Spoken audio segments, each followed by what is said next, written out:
56 in Winder, 57 in Vinings, and in downtown. More news at 11:30. Breaking news when it happens. I'm Steve Summers, 95.5 WSB.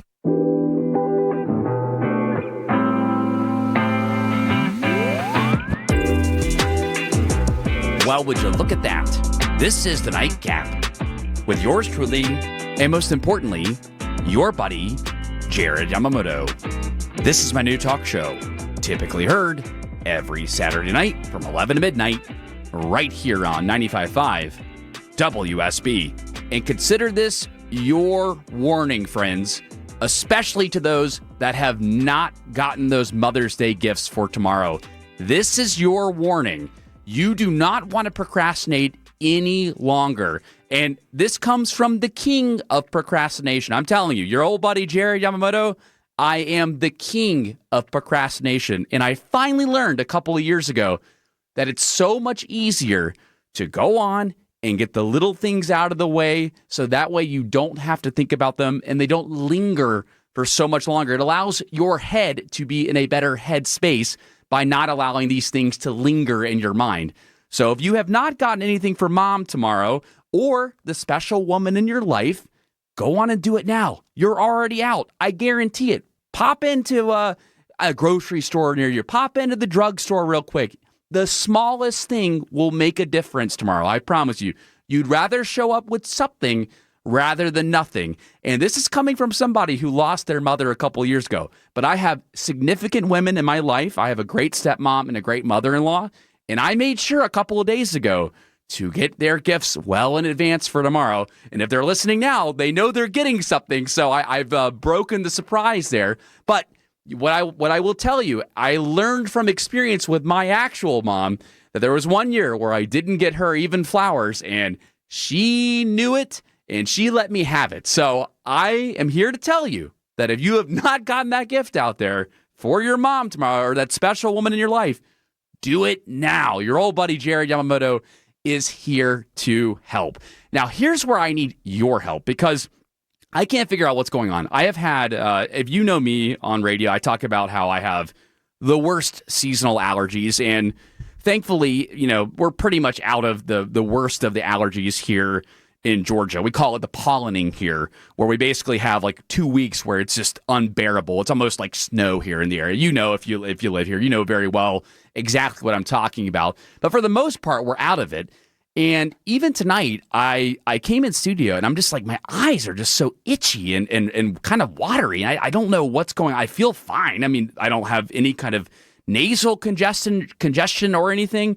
And I looked over at the Atlanta Allergy, what is this? The Atlanta Allergy and Asthma Clinic online here. And it's showing a 91, which is in the yellow range. So it's not like it's bad or it's not in the green. So, okay, there is pollen, but it's not in the red. It's not extremely high. So I don't know if you're experiencing the dry eyes or not, but your beloved host is. And I'm to the point now where I might have to start holding my eyelids down here just to look at this computer screen because I have so many tabs open from this week. It has been a wild week in news. So let's go on and open up the... It's the news of the night.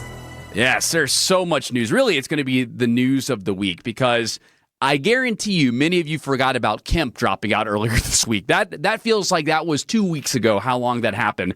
And I have to say, the energy of the news cycle really shifted this week when the new Pope was announced, Pope Leo the 14th. When he was announced on Thursday, I just felt like there was some kind of uplifting experience with that. Again, I'm a very casual Catholic. That's how I grew up. We're actually part of the Greek Orthodox Church. My wife is has been there her entire life, and her mother and then her father, or I guess her grandfather, was also part of that church forever. So I was not going to, marry in and suddenly say, well, we're going to be Catholic now. So technically, I guess I'm a member of the Greek Orthodox Church now, but I grew up Catholic, and I've seen a conclave or two. I've seen two, I believe, in my lifetime that I can remember with Benedict and also with Francis. So I remember those conclaves.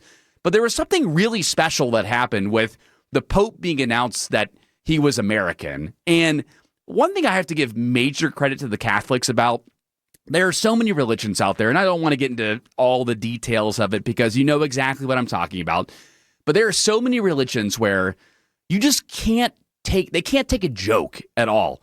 And I love how the Catholics, the second we found out that Pope Leo was from Chicago, I mean, the internet just was set ablaze on it. I mean, there were so many memes, so many Chicago kind of things or memes that were put out there, so many cool posts that were put out there. And for the most part, I would say 95% of Catholics were cool with it. And I love that. I love how chill the Catholics have handled the fact that the Pope is American and the fact that, in a way, they're teasing, but it's in good faith. It's not that they're being mean about it. If anything, it's getting the Pope publicity that he probably wouldn't get. And there are other religions out there that are just not as open-minded about that. You can't even, depict one of them. And I'm not even going to go there because I don't want to get myself in trouble here on the air. But it's just amazing to me in a world that we live in now where it's all so serious all the time. And even then, I was kind of feeling a bit in the doldrums from the news cycle this week. And once that news came and I watched, again, the big Pope reveal, I felt great ever since then. And it's been uplifting for me. And knowing that the Pope was American, I know that it doesn't really change much overall in terms of Catholicism or in terms of religion in this country. But there was some American pride that popped out with it. And it was cool to see the internet kind of lining together for the most part with all the different memes that were going on. And it's kind of carried over into the weekend as well, too. And also earlier that day, Trump got the UK tariff deal done. It looks like we're closer to a deal with China as well, too. It looks like there's a lot of positive things happening in the news cycle, especially for the United States of America. The one thing that I have to give Trump so much credit for that he does not get enough credit for is right before the Pope announcement on Thursday, we got the big UK-US trade deal. And overall, there's some things I like about it, some things I don't like about it. I think it is pretty fair across the board. And, Trump needed a win, so he got that win beforehand. And then, of course, the Pope ended up taking all of the headlines on that day. But the one thing that I was really impressed with Trump, and one thing that you have to really take into consideration, he was doing that a little bit yesterday, too, as well, is just the amount of questions that he takes from the press. And it's from everybody, too. It's from the mainstream media outlets, which, I on talk radio, of course, you get put in you're one of those people. No, I'm talking just in general, like, the traditional outlets like the ABCs, NBCs, CNNs and whatnot. And then, of course, he's taking questions from some of the new media outlets as well out there, too. And I'm telling you, as of right now, I've said this before, I guarantee you he has already taken more questions and more time with the press than Joe Biden did in his entire 4 years as president. And that's not to say that his presidency won't crater and it won't be the worst in American history, but that says something. I think it's important to note how transparent Trump has been and how open and willing he is to answer questions from the press. It's a really great trait, and I think that we lost that over the last 4 years with Biden. Now, Biden, I think the mistake with him was they ran him too old, and he was the only one that could win. And then, of course, the dropout happened, and for some reason, he's been making these media rounds this week, too, as well, and he just looked bad. He was on The View, and he was mumbling, and he just did not sound great. I'm thinking, if you're coming back to do these media rounds, surely you're a little bit refreshed from having over 100 days off since you've been in the White House, but he did not sound great in some of those, in some of the audio, or at least the viral clips that I saw, and I was not impressed. But meanwhile, love him or hate him, what Trump does, though, sometimes is when random questions are thrown at him, he knows how to make comedy out of things, and I don't agree with him and what he has to say about Buttigieg, but what I think is funny here is just the comedy that comes out of Trump when he delivers answers like this during Q&As. And when they took over, Buttigieg, who has no clue, he drives to work on his bicycle with his, in all fairness, with his husband on the back, which is a nice, loving relationship. But he didn't have a clue. This guy didn't have a clue. And he's actually a contender for president. Between him and Crockett, you can have that party. But see, it's just so nice to have the kind of the riffing that happens back and forth, and you're not questioning the you're not questioning the cognitive ability of Trump at all, and with him being around the same age. And I think that's just important because you just heard how Trump responded to that question there. Again, something completely random that was thrown at him when he was talking about the UK-U.S. trade deal. That was thrown at him, and Buttigieg comes up, and he's able to pivot and talk about something completely different. Now, Biden, he knew what the question was going to be on The View, and listen to his response in comparison to how Trump responded to that question. It just shows you that people's biologies are different and cognitive abilities can be completely different despite being around the same age. The projects, the benefits. How do you lead the world without having the best infrastructure? How do you lead the world without having the best health care in the world? How do you lead the world without having the best education system in the world? How do you lead the world when you don't have that done? And it's like he's got some sticky, mushy mouth going on there. And it's sad to see someone who I never disliked Joe Biden, by the way, not the person. I disagree with him politically, but he was always a likable guy to me.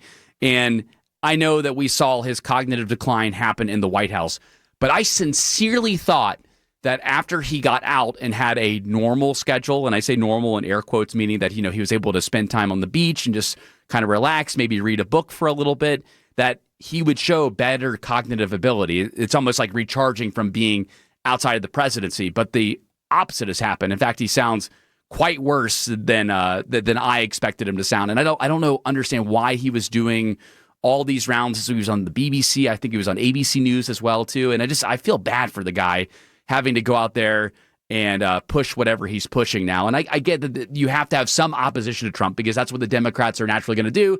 And if the Republicans were out of power, they would be doing the same thing with Trump. If Trump were in the same cognitive state as well, too. They'd be trying to push some kind of alternative message out there. I understand why they put him out there, but at the same time, though, if the message is not effective, why do you keep doing that? That's just the question I have to ask, and I guess maybe it's because they don't really know who's going to lead their party. I know Bernie Sanders made news. Boy, talk about doubling down on his private plane travel. You can't be the man of the people and going out there and saying, oh, yeah, I'm the guy that, is for the little guy, but yet I'm flying private. You cannot do that. That's not consistent, and it's hard to get people to buy into your cause. You will have some people that buy into your cause, but in terms of winning elections and getting over 50% of the country to go your way, that's not going to work at all. Maybe I'll play that audio when we come back.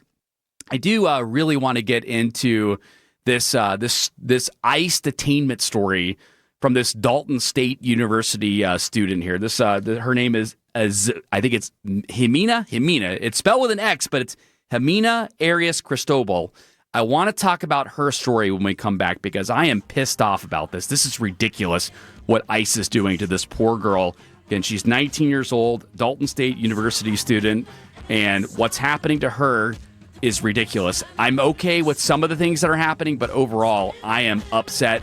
We're going to talk about that and so much more when my Nightcap returns in just a few minutes, and we are proudly brought to you by the great folks over at Guardian Home Experts, Heating, Air, and Plumbing. Again, we'll be right back in just a few minutes.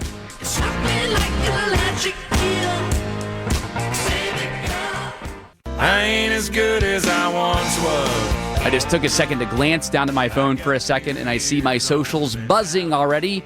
You can give me a follow or a friend request on my various socials at Jared Yamamoto. I'm on Facebook, YouTube, Instagram, X, TikTok, Snapchat, you name it. I promise you, I will interact with you. I'm happy to bring up anything that I've brought up on the show, or, of course, anything that I've brought up on the Von Hessler Doctrine. This is my Nightcap, and I'm on every Saturday from 11 to midnight. Now, I will get back to my Ximena Arias-Cristobal. Again, it's spelled with an X. I'm pretty sure I'm saying it correctly. I took 4 years of Spanish there, Jason. So Jason, by the way, is making sure that my voice gets to each and every one of you. He does a fabulous job every single week running the board back there. And I think I'm saying it right. Ximena is when you see an X in Spanish. So my Spanish professors and teachers will be very proud of me for remembering that. I want to get to her story in a second, but I was just so outraged with this story here. This popped up here. Apparently, the Atlanta Magnet Man is asking for the city's help to help retrieve his stolen bike. This is ridiculous. He is a hero in the city. If you don't know who the Atlanta Magnet Man is, he has a viral Instagram account where he goes around and he cleans up roads, and he has a magnet on the bottom he has like a bike with a trailer on the back, and on the trailer it's got a magnet, and he picks up all the debris off the road, and he goes on sidewalks, he goes on actual streets, and he cleans up Atlanta. And some jerks took this guy's bike. They stole his bike. This Atlanta icon, the Magnet Man, I cannot believe that somebody would do that. So I hope that justice is found, and I guarantee you, if I see that bike with the trailer, I'm going to let Atlanta PD know, because this guy is doing God's work. I know how disgusting the roads are over where I am on the west side. Oh my God, the roads are absolutely terrible over there. I wish he would go and go back and forth and give us a nice scrub, maybe once or twice a week, with all the debris and all the nonsense that is on the roads over on my side of town. So if you see anybody or see this bike, again, it looks like it's just a standard bicycle with a trailer on the back. And again, it's got a gigantic magnet that helps clean up Atlanta's streets. What jerks these people are for stealing this poor guy's bike. All right, now let's get to the Dalton State girl, because this is ridiculous here. Headline reads from the New York Post: Georgia college student faces deportation after running red light. Police discover her entire family has been living illegally in the U.S. for years. So this young woman, her name is Ximena Arias-Cristobal. She is 19 years old. She was pulled over by police in Dalton, Georgia on Cinco de Mayo, and when she failed to adhere to a no turn on red sign. They find out that she doesn't have a driver's license, but that she's lived in Dalton, North Georgia, for basically her entire life. She's lived here since she was 4 years old. And her mother and father brought her here when she was 4 years old. And this is where I find it to be ridiculous. She was paying out-of-state tuition to go to school at Dalton State, so that way she could avoid, I guess, the citizenship test that they have to do. Or not that it's not the actual like citizenship test, but I guess there is some kind of form that you have to fill out in the state of Georgia if you're going to college that confirms that you are an American citizen. Let me know on the open mic if I'm wrong about that, but this is how I'm understanding it, at least by reading the article here. So this poor young woman is facing deportation along with her entire family because of this red light incident that happened. And I can think of so many other families that are going through this kind of hell in their lives. Like this woman, I'm sorry, Ximena Arias-Cristobal, she's innocent. She had no control of when her family moved from Mexico when she was 4 years old. She had no say in that. When I was 4 years old, I had divorced parents. My mother lived in Duluth. My father lived in Stone Mountain. I had no say of when I was going back and forth. And she has lived in Georgia for all those years. For 15 years, she's lived in Georgia. And you want to deport her for that? Now, the mother and father, that's a different scenario. They should have gotten citizenship. But for her to live here when she was 4, give me a break. I'm sorry. Like, ICE, I know there are a lot of people that are really, really loving what's happening at the border, but this is ridiculous. I want to talk more about it, and I've got even more local, a lot of Georgia stories tonight. We'll get to all these Georgia stories and more after news, weather, and traffic right here on the Nightcap with yours truly, Jared Yamamoto.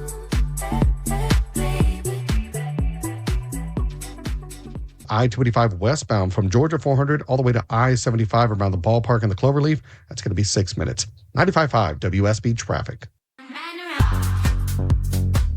Man, I know I'm fired up when I was just waiting to open up my mic after the newscast there. Oh, that newscast felt like it took an eternity for me to get back here on the air. I'm Jared Yamamoto, and this is my Nightcap, and I'm dealing with dry eyes, so I might be extra annoyed by things. But man, this story, if you're just tuning in, this story is really pissing me off. The story has gone national. It's a local story. Again, I'll read the headline to you. Georgia college student faces deportation after running red light. Police then discover her entire family has been living illegally in the U.S. for years. And I made the mistake during the newscast of jumping in the comment section, and people are just so effing ignorant. They're just, it's outrageous to me to read what people are going on here. This young woman's name, her name is Ximena Arias-Cristobal. and her family moved here illegally from Mexico, from what I'm reading here, and she's lived in the Dalton, Georgia area since she was 14 years old. And under the new immigration policies, the whole family is set to be deported to Mexico. And I'm sorry, like, when you're 4 years old, you have no say where you live.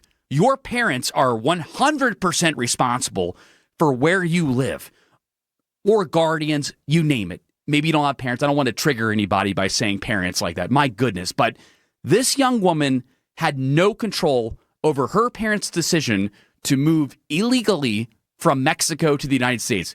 She has lived in the same area and is attending college in the same area that she's been for 15 years of her life. I'm sorry, we're wrong on this one.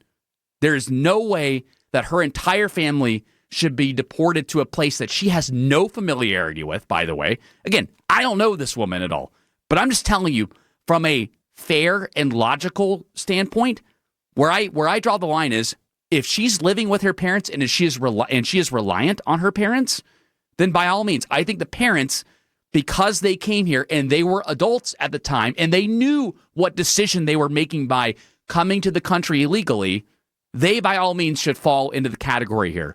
But for her as a child to come here and grow up here, and just because the policies have changed over the past 90 days, give me a break, Georgia. We're wrong on this one. And there are going to be more and more people that are terrified to leave their homes, that are going to be terrified to leave their homes. And we don't want people to be living like that. That's no way to be Southern. That's no way to be a Georgian. That's no way to treat somebody who had no control over their situation. And I love, even in some of the articles, I jumped over to WSB TV for a second here, and they say, well, her father is also in jail as well. So I'm like, that doesn't matter. Sins of the father. Like, this is nothing that she did. She has no control of that situation. Her father being in jail and her father immigrating as an adult has nothing to do with her immigrating when she was 4 years old, or not even immigrating, coming to this country illegally at 4 years old.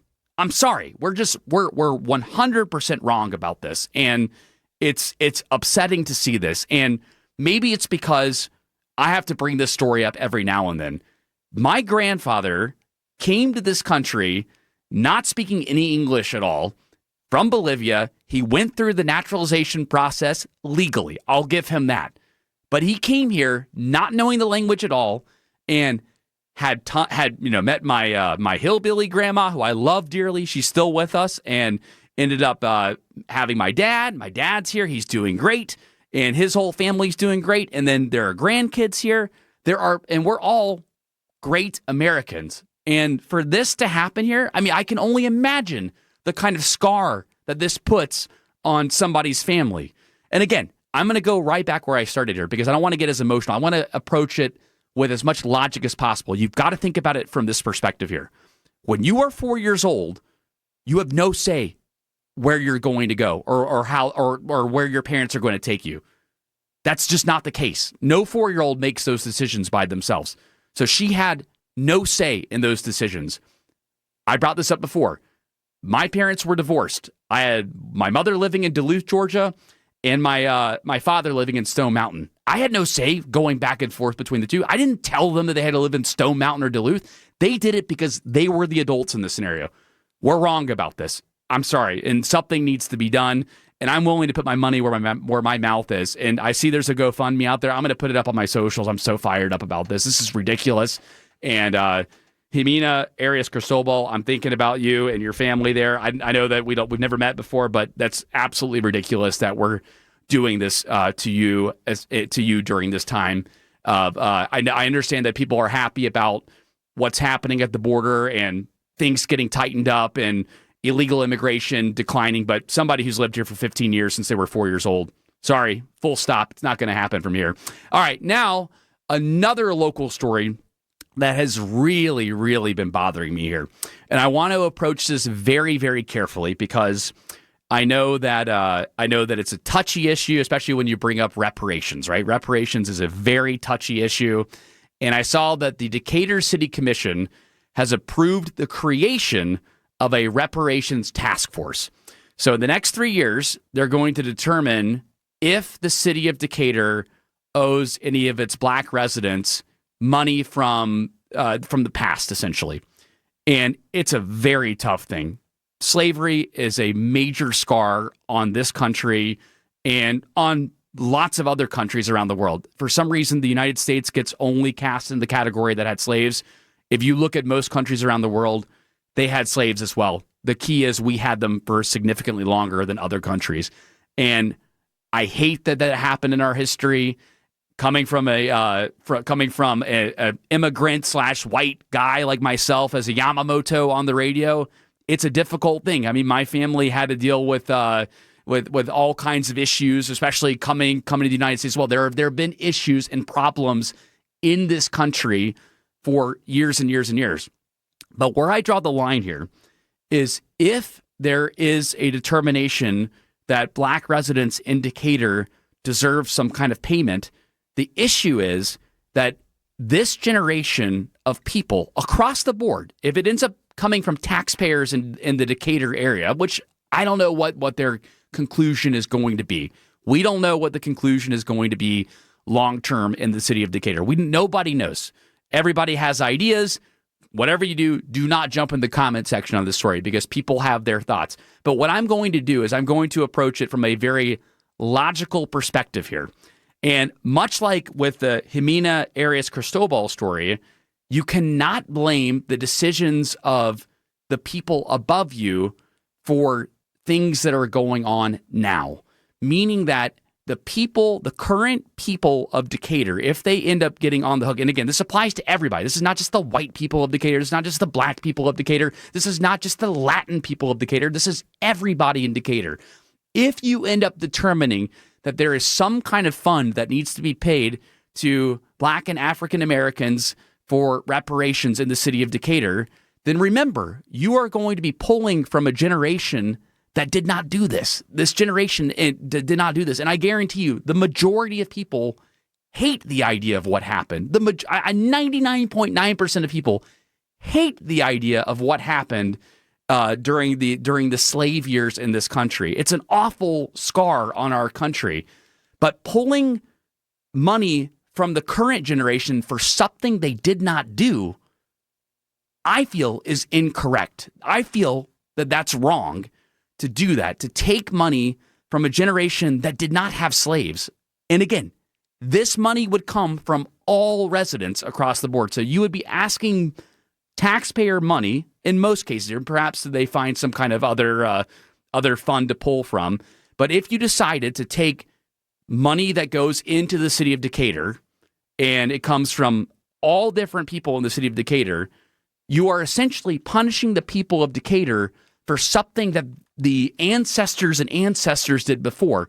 And the judicial system in the United States was not built off that. We were not built off the biblical phrase, the sins of the father. That's not how the judicial system works. And I understand there's anger, and I understand that people want to make things right. But overall, though, by punishing somebody completely different, it's like if you have 3 siblings in your household, right? And the older brother teases the middle sister, and the middle sister gets mad at the younger brother, thinking that the younger brother is the one that did it, when in reality the older brother is the one that did it. You cannot punish the younger brother for something that the older brother did. Like, it's in the past, it's gone. And the only thing that we can do is try to make a more perfect union. Try to make sure that it's fair across the board for people to have a chance to succeed in this country. Try to make a better future for the United States of America. But I guarantee you, my words are going to fall upon deaf ears. And what happens is people lead with emotion instead of logic in these cases. And they don't know how to articulate these arguments. And I'm telling you, like, from a judicial standpoint, that's not going to fly. You cannot make the kids pay for, I guess in this case, it would be the great grandkids of slave owners.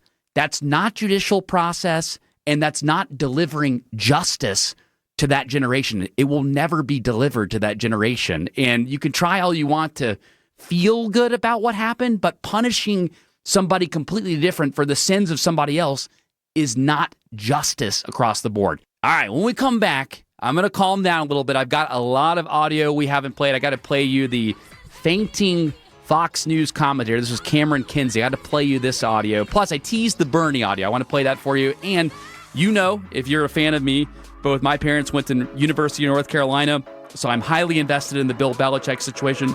I got to talk about the UNC flip-flop and so much more when my Nightcap returns in just a few minutes. We're proudly brought to you by Guardian Home Experts, Heating, Air, and Plumbing.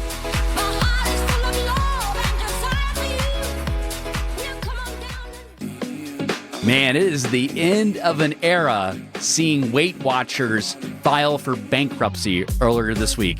Just like that, Ozempic, boom, knocked him out.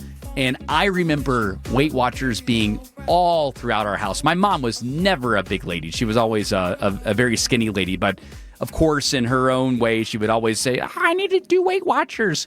And I remember, like, rummaging through our pantry and seeing all the damn Weight Watchers chips and Weight Watchers products. And I'm like, I want to get the normal stuff. Where are the Pringles at? Where's the good food? I don't want this Weight Watchers crap. So seeing that story really brought back some good memories of my mother. In case you didn't know, she passed away a couple of years ago, and I still love her dearly. I think about her all the time, and I wanted to wish her a happy early Mother's Day. And to all the mothers out there, a happy early Mother's Day to you. And again, my warning still stands. I open up the show talking about how if you're out right now and you have not gotten that Mother's Day gift, go on and do it now. Don't procrastinate. Don't be like your beloved host, Jared Yamamoto. Again, I am the king of procrastinating. I made sure to take care of my lovely stepmom, and I made sure to take care of my now mother-in-law as well, too. I took care of those nice and early, and I feel great going into tomorrow.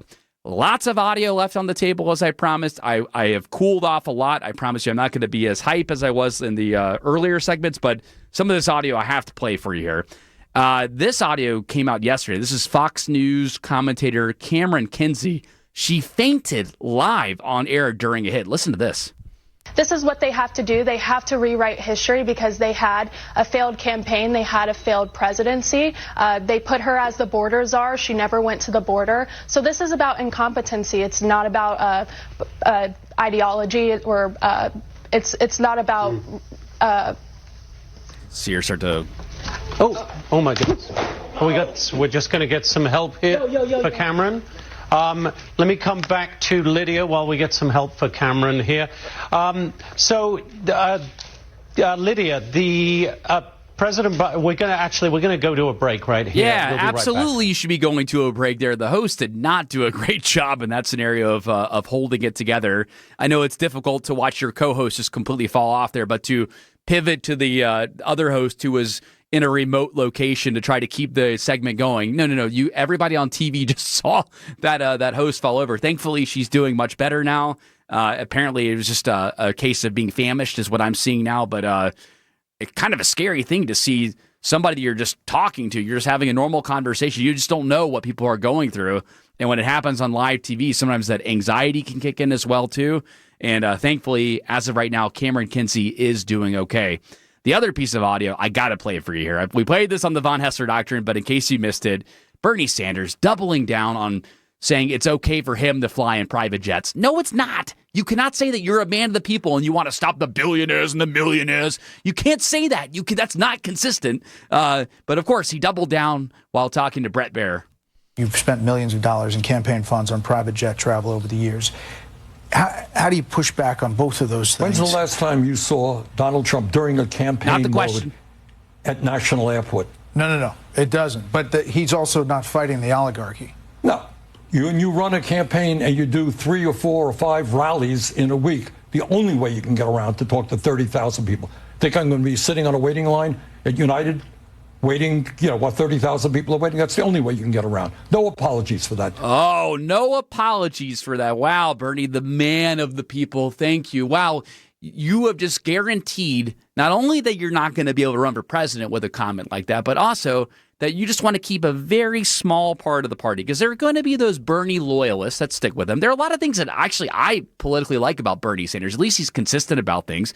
But when you say something like that, I'm going to fight the millionaires and the billionaires, but then you fly private, you can't do that. It's like the same thing with Alexandria Ocasio-Cortez flying in first class recently. Don't say that you're for the little guy and little girl when you're out there and you're flying in the richest of the richest. It's just not relatable with people, and your message is clouded there. So I think the left is going to have to find some other voice to be their new leader going into the next election, because that is not going to fly long term. And last but not least, again, my beloved University of North Carolina. Of course, mom and dad went there, so I have a soft spot for them. I always liked North Carolina. My number one is my West Georgia Wolves, because only the best go west here in the state of Georgia. Everybody knows that. But University of North Carolina issued a statement yesterday saying Bill Belichick's girlfriend is a welcome guest at football facilities after reports claimed that she had been banned by the school. She already seems like a lot. I'm putting it out there. Her being out there with her little walkie-talkie and high heels on the field, and you see Bill Belichick trying to run drills and stuff. I understand why Bill's doing it. I get it. He's in his 70s, but man, she is playing the long game here. I think this is either going to end very, very ugly, or mark my words here, on May 10th. This is the beginning of the Tar Heels playoff run in college football. Mark it here. It'll be either a really bad breakup or they make the playoffs next year. All right, that's our time for tonight. Thank you so much for hanging out with me here on my Nightcap. If you loved what you heard, be sure to give me a follow on all my different socials at Jared Yamamoto, or grab the podcast of my Nightcap. It comes out every Monday wherever you get your podcasts. Have a great Mother's Day tomorrow. And of course, Atlanta, do one thing for me. Please be safe out there, and I'll see you next time.